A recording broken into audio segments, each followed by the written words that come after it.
Alhamdulillahi Rabbil Alamin.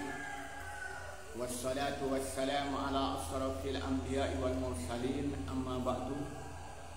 Para santri yang saya hormati, baik putra maupun putri, dan pemirsa dimanapun Anda berada, pertama-tama kita bersyukur kepada Allah Subhanahu wa Ta'ala atas nikmat yang Allah berikan kepada kita. Kedua kalinya rahmat dan salam semoga dicurahkan kepada Nabi Muhammad sallallahu alaihi wasallam. Para santri yang saya hormati, sebentar lagi kita akan masuki bulan Ramadan. Adalah bulan yang penuh mulia. Bulan di mana orang-orang yang beribadah kepada Allah Subhanahu wa Ta'ala pahalanya dilipat gandakan dibandingkan bulan-bulan yang lain. Maka karena itu yang menjadi pertanyaan kepada kita, amalan-amalan apa yang sebaiknya bahkan yang wajib kita lakukan di bulan Ramadan supaya kita mendapatkan dan meraih keagungan bulan Ramadan, dan supaya kita mendapatkan rahmat dari Allah Subhanahu wa Ta'ala di bulan Ramadan dan mendapatkan barakah dari Allah disebabkan bulan Ramadan. Yang pertama amalan yang lakukan itu adalah amalan wajib, yaitu berpuasa di bulan Ramadan. Orang yang sudah akil dan baligh, baik laki-laki dan perempuan, itu hukumnya wajib melaksanakan puasa Ramadan. Hukumnya wajib melaksanakan puasa Ramadan. Laki-laki atau perempuan itu yang sudah akil baligh, semua orang Islam itu hukumnya wajib berpuasa. Allah berfirman, ya ayyuhalladzina amanu kutiba alaikumussyam kama kutiba alal ladzina min qablikum la'allakum tattaqun. Wahai orang-orang beriman, diwajibkan kepada kalian berpuasa seperti diwajibkan pada orang-orang sebelum kalian, agar supaya apa? Agar kalian menjadi orang-orang yang bertakwa. Berdasarkan ayat ini, hukumnya puasa setiap orang-orang Islam yang akil dan baligh untuk berpuasa di bulan Ramadan. Orang yang tidak berpuasa juga tentu mempunyai dosa besar. Bahkan ulama menyatakan kalau dia tidak berpuasa satu hari saja dan tidak ada uzur yang memperbolehkan untuk tidak berpuasa, maka dosanya saking besarnya, umpama dikodokin 1 tahun itu belum terpenuhi. Jadi kalau ada orang sengaja tidak berpuasa di bulan Ramadan tanpa ada uzur yang memperbolehkan, maka dia itu dosanya sangat besar. Andaikan dia itu mengkodok 1 tahun, maka tidak mencukupi. Jadi betul besarnya kewajiban kita puasa di bulan Ramadan. Apa puasa ini? Yaitu menahan diri dari makan dan minum sejak terbit dan melakukan hubungan suami istri sejak terbitnya fajar sampai terbenamnya matahari yang disertai niat sebelum terbitnya fajar, atau niat pada malam hari, itu puasa. Nah, maka itu wajib puasa. Nah, kecuali orang-orang yang mendapatkan uzur yang memperbolehkan tidak puasa. Yang pertama, orang yang haid dan nifas, perempuan yang datang bulannya atau menstruasi, ya dia bahkan tidak sah kalau berpuasa. Nah, pada waktu itu boleh, bahkan dia tidak boleh untuk berpuasa pada waktu, karena kalau berpuasa dia tidak sah puasanya, tapi harus mengqadai di hari yang juga nifas, yaitu perempuan yang keluar darah setelah melahirkan. Dia itu tidak boleh berpuasa, karena kalau berpuasa dia juga tidak sah. Itu boleh. Jadi kalau umpamanya laki-laki ingin tidak berpuasa, haid dan nifas, ya doni terus apa sah, ya tak usah berarti haid dan nifas. Kalau perempuan boleh, bahkan itu hukumnya tidak sah kalau berpuasa. Kemudian kedua, siapa orang yang nggak berpuasa ini? Orang yang sakit parah, dia itu kalau dia berpuasa akan menimbulkan kematian, atau kalau dia berpuasa penyakitnya tambah parah, baru itu boleh. Bukan sekedar sakit panu. Kenapa nggak puasa sakit panu? Ya enggak. Atau apa? Sakit hati? Ya enggak. Sakit yang parah dan dia tidak mampu untuk berpuasa. Atau kalau dia berpuasa tambah parah penyakit. Terutama itu keterangan dari dokter yang ahli, yang beriman dan bertakwa menyatakan Anda tidak boleh berpuasa. Karena kalau berpuasa penyakit Anda akan tambah parah. Itu boleh tidak berpuasa. Orang sakit yang itu boleh. Yang kedua, siapa yang nggak boleh nggak puasa itu? Orang yang melakukan bepergian yang jaraknya 2 farsakh tapi berangkat sebelum terbitnya fajar. Boleh tidak berpuasa dia bepergian jauh sampai 2 farsakh, kurang lebih ini sekitar 90 km, dan dia berangkat sebelum terbitnya fajar, bukan berangkat pagi-pagi, dan makanya di dalam perjalanan beliau aku akan hidup pangkat, nggak begitu. Dia bepergiannya sebelum terbitnya fajar, dan kemudian dia itu mokehnya di tengah jalan di dalam perjalanan. Tapi nanti juga harus mengkodokin pada bulan yang. Kemudian yang keempat siapa? Orang yang sakit, apa tadi? Orang yang tua renta yang tidak mampu melaksanakan ibadah puasa. Orang sudah tua sekali misalnya, sehingga dia itu tidak mampu karena badannya sudah tua, itu boleh tidak berpuasa. Tapi dia harus membayar fidyah setiap hari 1 mod. 1 mod berapa? 8 on gantinya. Itu boleh. Kemudian yang kelima siapa yang boleh berikutnya? Adalah ibu-ibu yang hamil, yang khawatir terhadap kesehatan dirinya atau kesehatan bayinya. Kalau dia khawatir dengan kesehatan dirinya, maka nanti hanya wajib mengqadai saja. Dan kalau dia itu khawatir dengan dirinya dan bayinya, maka dia harus membayar, harus qada dan harus bayar fidyah. Kemudian yang keenam itu perempuan yang sedang menyusui, dan dia itu khawatir terhadap kesehatan dirinya karena menyusui, atau khawatir kepada kesehatan bayi yang disusui. Kalau dia khawatir pada dirinya sendiri, maka cukup mengqadai. Kalau dia khawatir terhadap bayi yang disusui, maka wajib qada dan wajib bayar fidyah. Yang terakhir siapa? Orang gila. Orang gila, walaupun sudah tua, kalau gila maka boleh tidak berpuasa. Jadi kalau bilang ingin berpuasa, ya pilih pilihan terakhir. Nah, itu boleh. Nah, maka karena itulah, maka amalan yang pertama itu di bulan Ramadan apa? Berpuasa. Dan orang yang sudah akil baligh itu wajib berpuasa, kecuali siapa? Tadi orang haid dan nifas, orang yang melakukan pergian jauh, kemudian dia itu sakit yang dia itu parah, kemudian juga orang tua renta, kemudian ibu yang hamil, ibu menyusui, yang terakhir siapa? Orang gila. Nah, amalan yang wajib. Orang yang melaksanakan puasa dengan baik, dia betul-betul berpuasa, tidak makan dan tidak minum, pada mazhabnya sudah niat dan menghindari perbuatan maksiat dan banyak ibadah kepada Allah, maka dosa-dosanya diampuni. Rasulullah bersabda, "Man shoma Ramadhana imanan wa ihtisaban, ghufira lahu ma taqaddama min dhanbi." Hadis riwayat Imam Bukhari dan Muslim. Barang siapa yang berpuasa di bulan Ramadan karena iman dan mengharapkan ridha Allah, maka dosa-dosa yang lalu diampuni. Ini amalan yang pertama dan amalan yang wajib.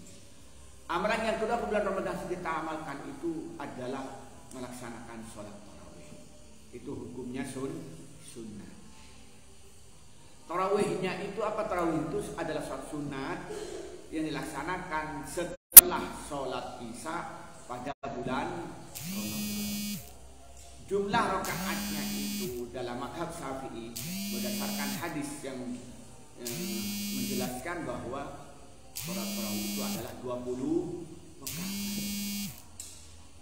Karena yang dilakukan oleh para sahabat itu melaksanakan sholat tarawih itu 20 rakaat. Yang dulunya sholat mereka itu sendiri-sendiri, lalu oleh Umar bin Khattab itu untuk sholat berjamaah. Maka berapa sholatnya itu? 20 rakaat. Bukan 8,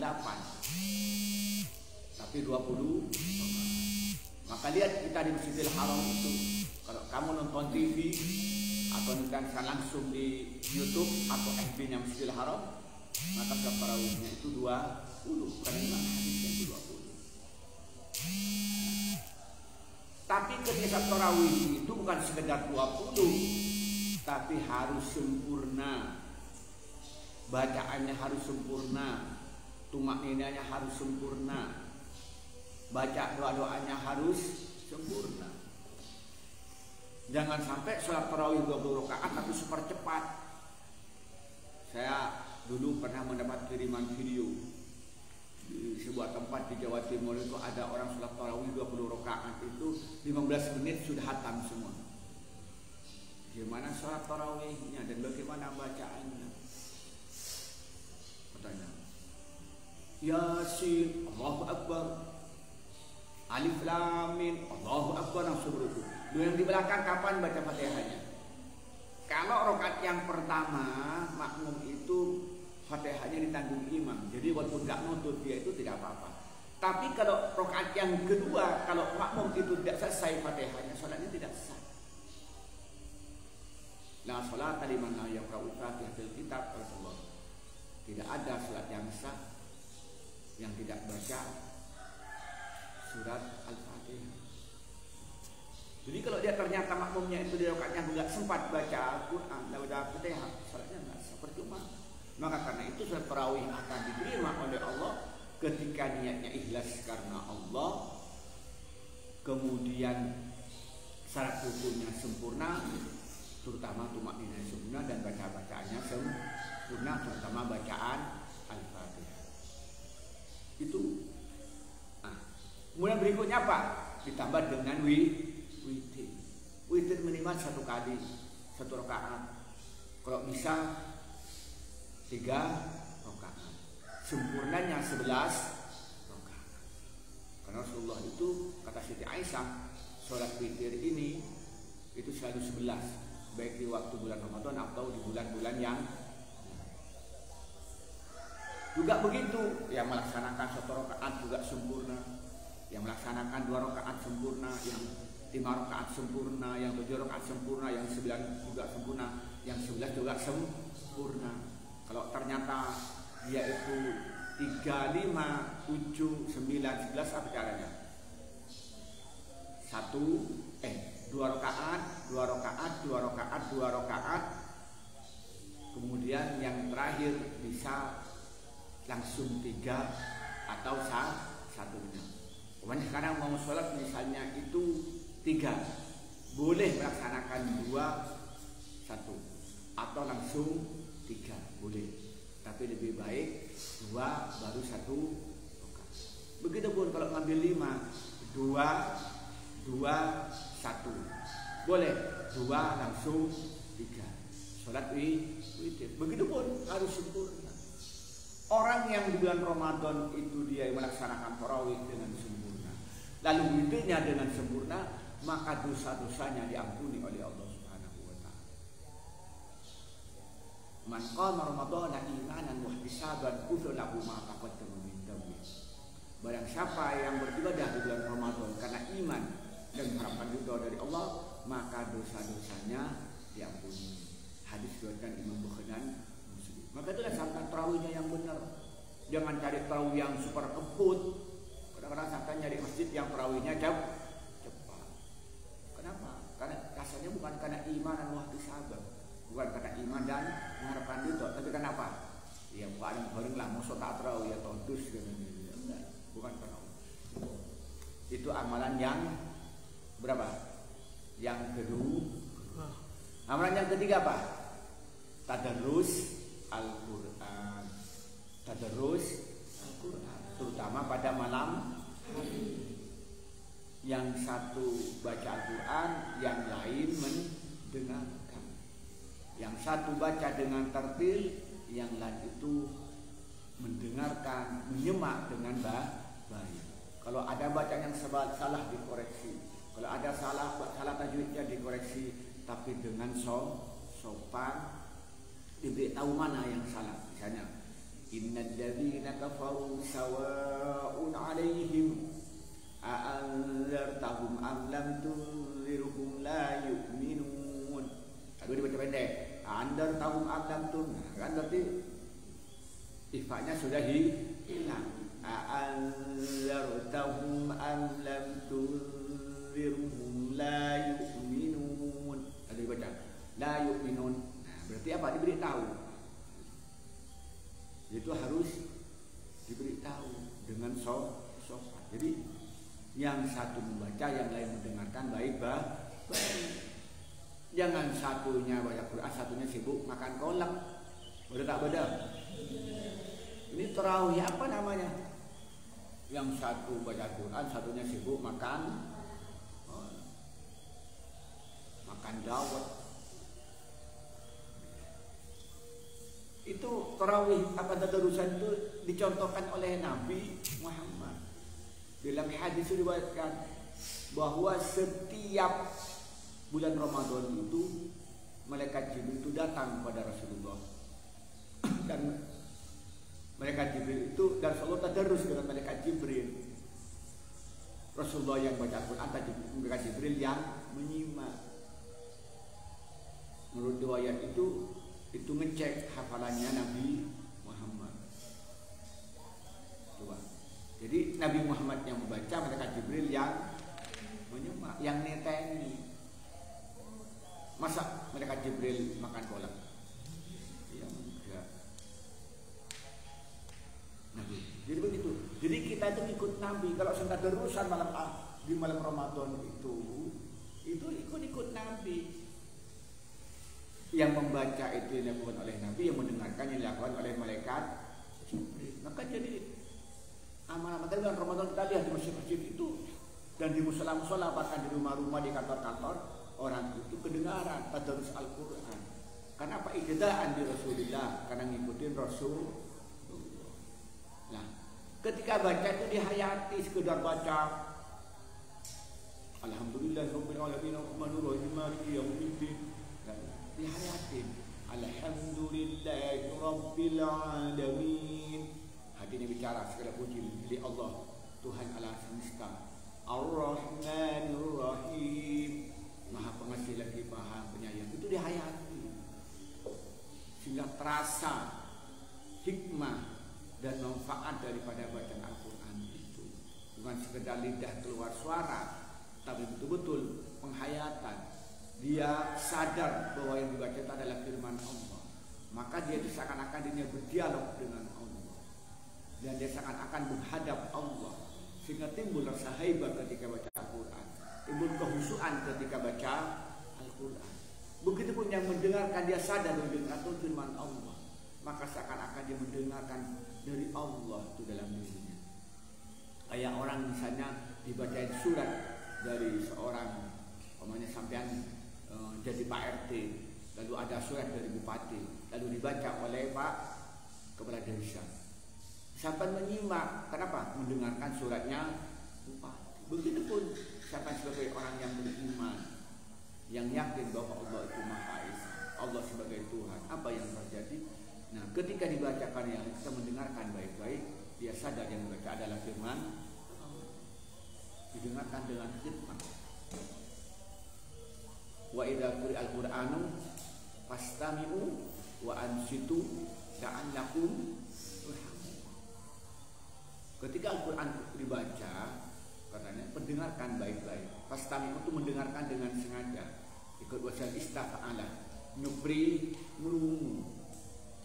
Fastami'u wa ansitu diam, saumum tibi.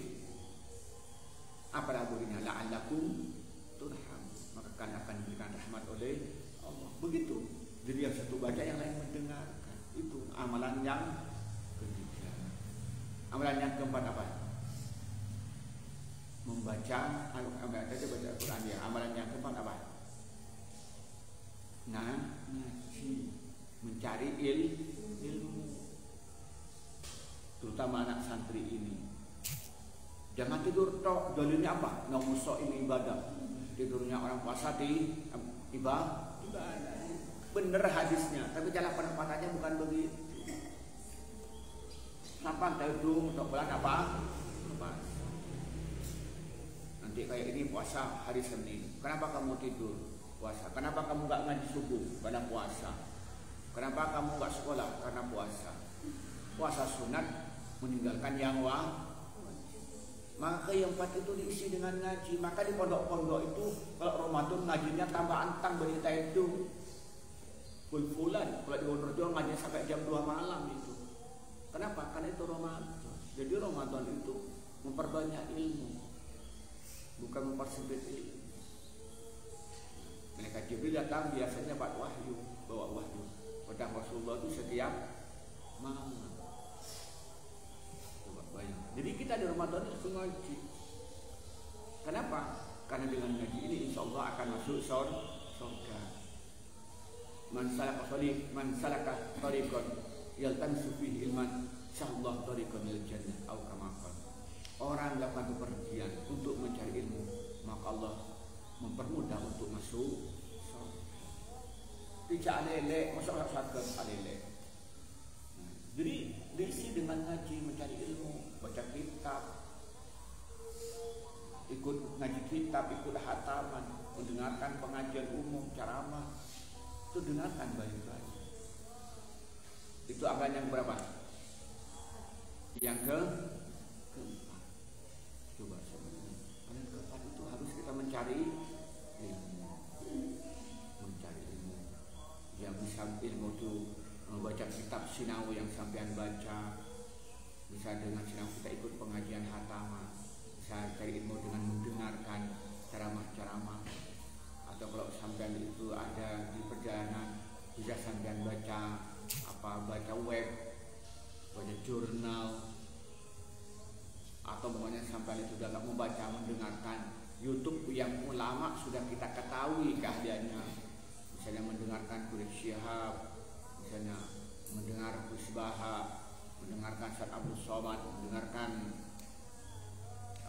Ustaz Adi Hidayat, mendengarkan Gus Miftah, misalnya mendengarkan Gus Mus. Yang ulama-ulama yang kita tahu standar keilmuannya itu tinggi, kita dengarkan pakai YouTube.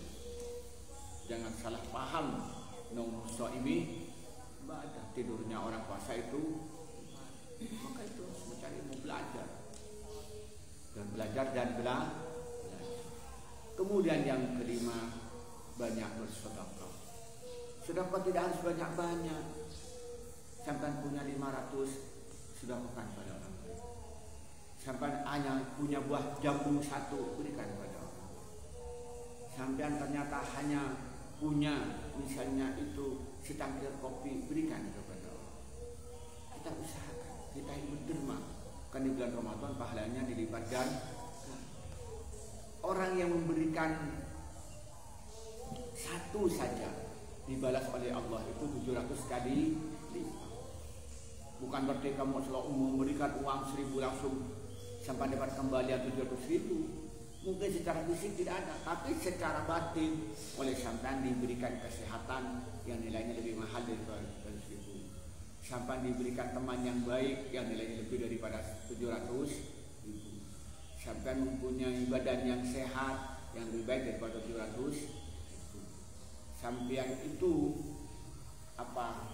diberikan ilmu yang nilainya lebih daripada 700.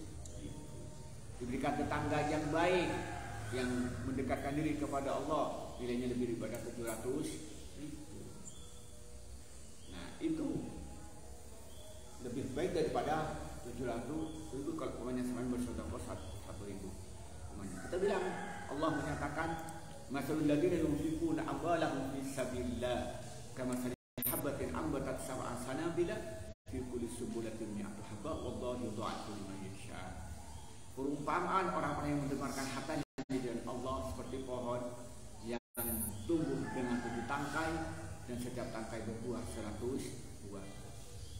Dan Allah memberikan sesuai dengan kehendak Allah. Jadi kalau sampai itu memberi pada orang 1000, Allah akan membalas 700.000. tapi dengan arti yang hakikat barokah dan rahmat dari Allah. Nah, dan bahkan Allah melipat ganda yang Allah yang tahu berapa jumlah. Itu kalau kita rajin sedekah. Di dalam hadis diriwayatkan bahwa Rasulullah itu orang yang sangat dermawan, kayak angin kencang itu. Dan yang paling dermawan itu ketika bulan Ramadan didatangi malaikat Jibril, dan malaikat Jibril datang setiap malam. Rasulullah sepanjang Ramadan itu suka bersedekah. Nah, kita contoh Rasulullah supaya apa? Mendapat barokah dari Allah, kehidupan kita tenang dan mendapatkan rahmat dari Allah. Itu yang berapa? Kenapa 5? Berapa? 6 ya. Kemudian yang ke-7 ini i'tikaf. I'tikaf. Kapan i'tikaf itu? Yang paling baik ini setelah tanggal 20 malam. Jadi tanggal 20 Ramadan i'tikaf di masjid. Apa i'tikaf itu? Diam di masjid dan niat i'tikaf semata-mata karena Allah. Sampai duduk begini nih, nawaitul i'tikafa taqarruban ila Allah Ta'ala. Saya niat i'tikaf, nawaitul i'tikaf fi hadzal masjid taqarruban ila Allah Ta'ala. Saya niat i'tikaf di masjid ini karena ingin mendekatkan diri kepada Allah semata-mata karena Allah. Sampai sudah menjadi i'tikaf ini walaupun sebentar. Nah, lebih dianjurkan di bulan Ramadan. Dan i'tikafnya enggak sebentar. Ada di masjid wiridan untuk apa? Untuk mendapatkan Lailatul Qadar. Untuk mendapatkan Lailatul Qadar. Orang yang mendapatkan Lailatul Qadar itu akan mendapatkan kebaikan dari Allah, mendapatkan pahala dari Allah melebihi daripada 1000 bulan, lebih daripada 84 tahun. Maka ayat yang kemarin baca apa? Inna anzalnahu fi Lailatul Qadri wa ma adraka ma Lailatul Qadri khairum min alf syahr. Tanazzalul malaikatu fiha. Tanazzalul malaikatu fiha. Coba bayangkan. Jadi banyak sekali pahala yang Allah berikan kepada orang yang i'tikaf di bulan Ramadan, dan i'tikaf yang benar, yang dia itu yang di masjid jami, artinya di masjid yang ditempatin sholat Jumat. Kemudian dia itu niat i'tikaf dan berzikir kepada Allah, baca Al-Quran, dan hatinya mengingat tentang keagungan Allah, maka apa yang terjadi? Insya Allah dari Allah akan membaca Lailatul Qadar dan pahalanya sangat besar. Maka itu i'tikaf pada bulan ini. Kemudian berikutnya apa? Yang ke-8, 8-nya. Nah, itu banyak silaturahim, minta maaf karena khawatir sampai punya dosa hakul adami, sampai yang diampuni oleh Allah dosa-dosa yang hakullah. Tadi man shoma ramadhana imanan wa ihtisaban lahu ma taqaddama min dhanbi. Man qama ramadhana imanan wa ihtisaban lahu ma taqaddama min dhanbi. Itu yang dosa hakullah, yang hakul adami, sampai ngerasani orang lain, sampai memfitnah orang lain, ngambil nasibnya temannya. Ada enggak yang dulu nangis-nangis itu? Nah, kita harus silaturahim itu apa? Minta ampun, minta maaf terhadap kesalahan yang pernah kita lakukan kepada Allah. Minta maaf supaya kita betul-betul dengan permintaan maaf ini dosa-dosa diampuni, seperti kita ini kembali ke fitrah. Maka disebut namanya Idul Fitri. Maka dengan berpuasa yang baik ini dosa-dosa kita diampuni seperti kita kembali kepada fitrah tanpa dosa. Kalau sampai ini ternyata itu banyak dosa di bulan Ramadan, sebelumnya kepada orang lain dan tidak sempat minta maaf, maka pahala puasanya diberikan kepada orang yang disakiti, pahala tarawih diberikan kepada orang yang disakiti, pahala baca Al-Quran diberikan kepada orang yang disakiti, kemudian pahala sedekah diberikan kepada orang lain, pahala i'tikaf diberikan kepada orang yang disakiti. Maka di bulan Ramadan itu adalah momen kita menemui orang-orang yang pernah kita sakiti untuk minta maaf, dan datang kepada orang yang tidak pernah kita punya salah tapi untuk mempererat. Maka insya Allah kita, nah kemudian akhirnya apa? Berikutnya bayar zakat fitrah sebelum terbenamnya matahari pada apa? Ramadan ya. Kita pas malam Lebaran serta terbitnya terbenamnya matahari masuk 1 Syawal kita bayar fitrah. Nah, kita bayar fitrah. Apa supaya katanya tuhratul lisa'imi wa tuhmatun lil masakin, untuk membersihkan kesalahan yang dilakukan selama Ramadan dan untuk menyenangkan orang-orang miskin dengan diberi makan. Itulah amalan-amalan di bulan Ramadan yang harus dilaksanakan oleh kita supaya kita mendapatkan keberkahan Ramadan, mendapatkan keutamaan Ramadan, dan akan mendapatkan rahmat dari Allah, dan akan mendapatkan maghfirah dari Allah, dan bebas dari api neraka. Kenapa? Karena dulu kita beramal dengan baik di bulan Ramadan. Ini yang kita sampaikan pada pagi ini, semoga bermanfaat. Wallahu muwaffiq ila aqwamit thoriq. Wassalamualaikum warahmatullahi wabarakatuh.